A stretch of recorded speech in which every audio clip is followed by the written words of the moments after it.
If Digne wonderfully attacked by Dominic Clavert-Lewin. It's Rodriguez, and it is absolutely brilliant. As Rodriguez sitting on the top, Richarlison for Clavert-Lewin. Here comes the corner for Clavert-Lewin, and there is his hat-trick. Oh, what a play, so convicted. It's Coleman, the lovely move in, tucked away by Dominic Clavert-Lewin. Sure, Sigurdsson putting it in, and he's in again, but he cannot keep this man quiet. Everton staring up at a glass ceiling through which they seek this season to smash. What a season Everton are having. They've collected 13 points from a possible 15. They're top of the table. Can they keep it going? Here's Carlo Ancelotti. You've made one change, haven't you, in midfield today, bringing Sigurdsson back in for Andre Gomez. Captains the team as well. Tell us your thoughts today on that one. I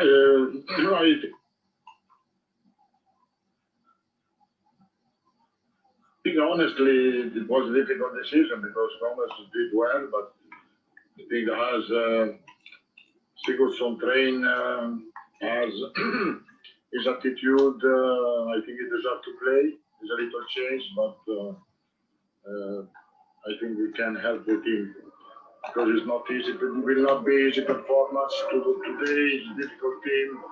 We are going to play with a lot of intensity, so I think that guys like maybe can help us to have a good game. Jordan Pickford's been a man very much in the spotlight this week. How confident are you as his manager that he's ready and in the right frame of mind to play? Jordan is a good goalkeeper. Every one of us has trust and confidence on him, and so no problem. Looking back at the start you've made, 4 wins and a draw, an excellent start. What do you feel have been the principal reasons behind that? No, there are a lot of reasons, not only one. The good signing, the different attitude of the team, more confidence when we play, ambition that we want to have. It's a difficult competition, the Premier League. We are pleased to have started well, but now we have to move forward and look game by game to do our best. And of course, one of the reasons they are flying this season is because of their signings, most notably James Rodriguez. 3 goals and 3 assists. I mean, how much would you have loved to play in a team with him?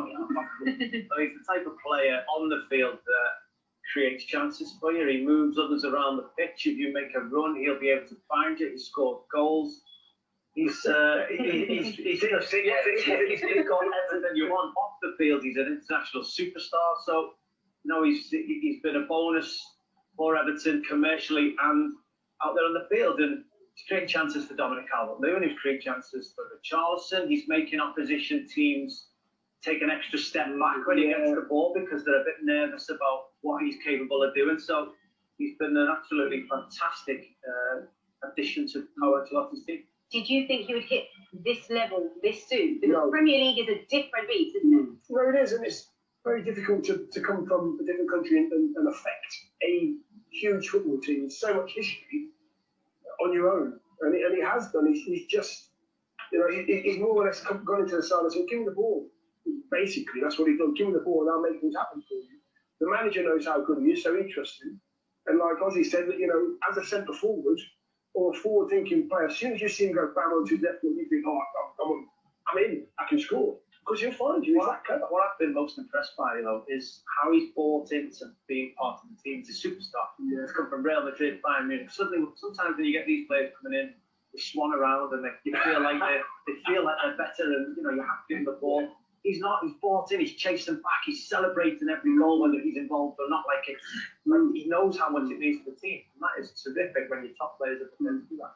And he is indeed making Clavert-Lewin look even better. I mean, he's just been such a huge part of his season as well. Well, we are now going to hear from their opposition, the Southampton. 7 points on the board so far. How has the start you've made matched up to your own expectations? I think the first 2 games were definitely not the best from us, from our side, but I think afterwards we made 2 big wins against Burnley and West Brom, and the last game against Chelsea, it was important that we don't lose this game because we played well, I think, especially in the second half. So we have 7 points from 5 games. This is okay. Yeah, and now it's about tough fixtures that are coming up to be as consequent as in the past, and then we have maybe a chance to get some more. Well, talking of tough fixtures, you're up against the early league leaders today. How good a test is this one today of what your team are all about?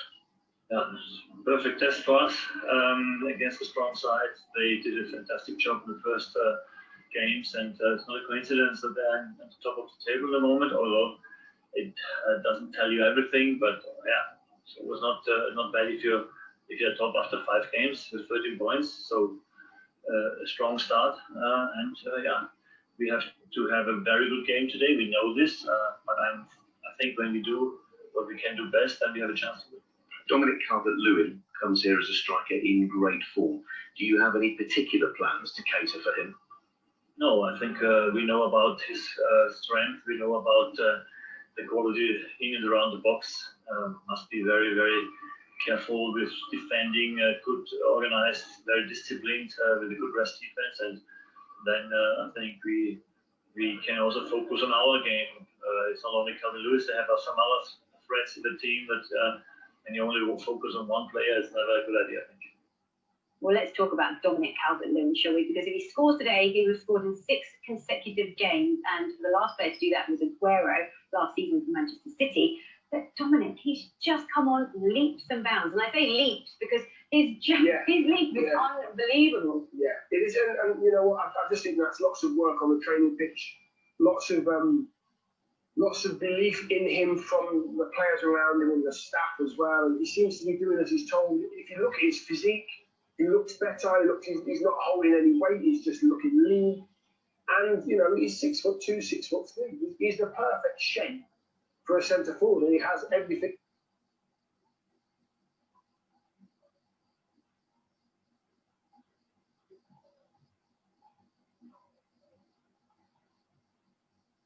You know, I do believe that, you know, Bednarek and Vestergaard this afternoon have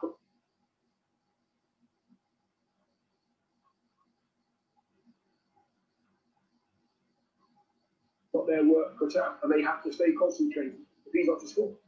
What more do they need to stop him? Because concentration is one thing, but they're going to need to be on it for the full 90 minutes. Well, I think when you're looking at someone like Dominic, the form he's in, I think they have to stop it at source. I think they have to try and get closer to Lucas Digne because he's provided a number of assists on that left-hand side.